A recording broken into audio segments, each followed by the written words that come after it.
तर 23 आणि आता थेट जाणार आहोत राज्यसभेमध्ये, जिथे संजय राऊत बोलतायत। भाभी जी के पापड़ खाकर ये सब ठीक हो गए पूरे देश में?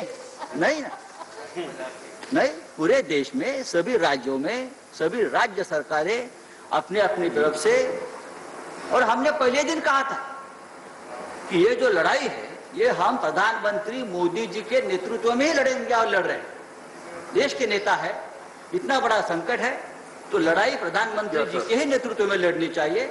और हमने पूरा प्रोटोकॉल जो फॉलो किया है प्रधानमंत्री जी के निर्देश से फॉलो किया हमारी महाराष्ट्र सरकार ने। मैं पूछना, हमारे प्रकाश जावड़ेकर जी बैठे, उनको पूछे, प्रधानमंत्री जी ने तो उनकी खास महाराष्ट्र में पूरा जो कोऑर्डिनेशन है पूरे जिले का वो करने के लिए प्रकाश जावड़ेकर साहब को वहां अपॉइंट किया है, और उनका राज्य सरकार से और मुख्यमंत्री जी से ठीक तरह से कोऑर्डिनेशन चल रहा है। महाराष्ट्र सरकार ने मुंबई, ठाणे, पुणे जैसे बड़ी शहरों में नहीं तो जिला स्तर पर जंबो कोविड सेंटर बनाए और लोगों की सेवा में लगे। सबसे ज्यादा चिंता महाराष्ट्र और विश्व देश को हमारे यहाँ धारावी की थी। धारावी जो सबसे बड़ा एशिया का जो झुग्गी झोपड़ी का जो एक इलाका है कि वहां क्या होगा, वहां अगर कोरोना वायरस घुस गया तो क्या होगा, और वहां जब कोरोना संक्रमण हुआ तो पूरा देश चिंता में आ गया था। लेकिन आज धारावी का संक्रमण पूरी तरह से नियंत्रण में है और वर्ल्ड हेल्थ ऑर्गेनाइजेशन ने उसके लिए हमारी पीठ थपथपाई है, बीएमसी की, WHO ने। दूसरा हमारा मुंबई का इलाका वरली कोलीवाड़ा, वहां सबसे ज्यादा फिशरमैन कम्युनिटी रहती है, बहुत कंजेस्टेड एरिया है, वहां भी संक्रमण बढ़ा तो सब चिंता में आ गए। लेकिन वहां भी वहां के जो हमारे विधायक है और मंत्री जी है आदित्य ठाकरे जी ने पूरा आज वहां का संक्रमण खत्म किया। और ये हमारे हेल्थ मिनिस्टर साहब जो है हर्षवर्धन डॉक्टर साहब, उसने भी उसके लिए उनको शाबाशी दी है। तो मैं देखिए, आरोप लगाना ठीक है लेकिन जो काम करते हैं उसकी देखिए। अगर मैंने ये कहा कि उत्तर प्रदेश में जो हमारे ही मैं मानता हूं कि चेतन चौहान साहब देश के सबसे बड़े क्रिकेटर की मौत हो गई, उस बारे में मैं विधान परिषद वहां की एक नेता का भाषण सुन रहा था। वहां की जो अव्यवस्था है उनकी वजह से चेतन चौहान का मृत्यु हो गया, इस प्रकार का आरोप वहां लगाया है विधायक ने। तो लेकिन ये आरोप लगाने का वक्त नहीं है।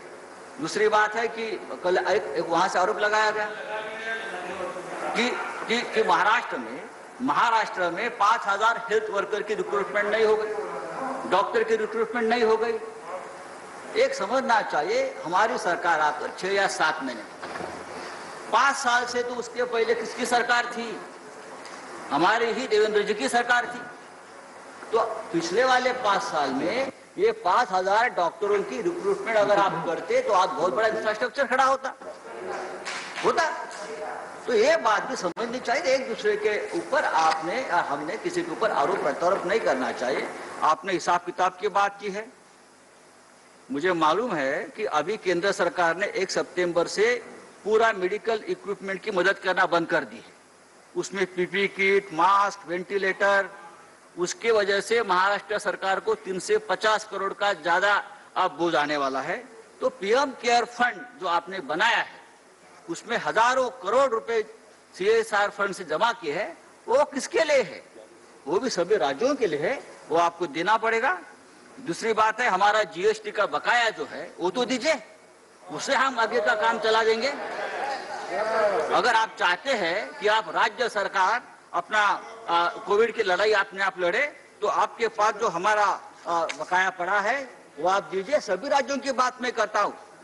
महाराष्ट्र सरकार को मैं बताना चाहता हूँ कि मार्च महीने में जब ये शुरू हुआ कोविड का संकट, तो पूरे राज्य में सिर्फ हमारे महाराष्ट्र में 1 टेस्टिंग लैब थी, लेकिन आज 405 टेस्टिंग लैब पूरे महाराष्ट्र में हमने खड़े किए 5 महीने में। माननीय संजय जी कंक्लूड करिए। सर करता हूँ सर। तो बात ऐसी है सर कि मास्क तो लगाऊंगा मैं, केंद्र सरकार ने देना बंद कर दिया है इसलिए। अच्छा किया आपने, चेयरमैन साहब ने अभी बता करके हम सबको आग्रह किया था। बात ऐसी है कि केंद्र सरकार के 7 मंत्री संक्रमित हुए हैं, तो ये किसी के ऊपर नहीं है कि आप कौन से राज्य से आते हो। आज मैंने सुना है कि हमारे नितिन गडकरी की संक्रमित हुए है, मैं उनके जल्दी ठीक होने की कामना करता हूँ। दूसरी बात, आज देश में 50 लाख से भी ऊपर ज्यादा संक्रमण का आंकड़ा गया है, 80,000 से ज्यादा मौतें हो गई है। तो मैं इतना ही कहूंगा कि इस पूरे लड़ाई में पूरा देश, सभी राज्यों को साथ लेकर हमको आगे की लड़ाई लड़नी होगी। हम सिर्फ राजनीति करते बैठे दूसरे के खिलाफ तो ये 50 लाख का आंकड़ा 1 करोड़ तक पहुंच जाएगा। तो मैं आप इस सदन के माध्यम से मैं सबको, सभी राजनीतिक दलों को, सभी सरकारों को विनती करता हूं, अब ये जब तक आखिरी कोविड पेशेंट ठीक नहीं होता तब तक हम एक दूसरे के साथ कंधा से कंधा मिला काम करेंगे। धन्यवाद संजय।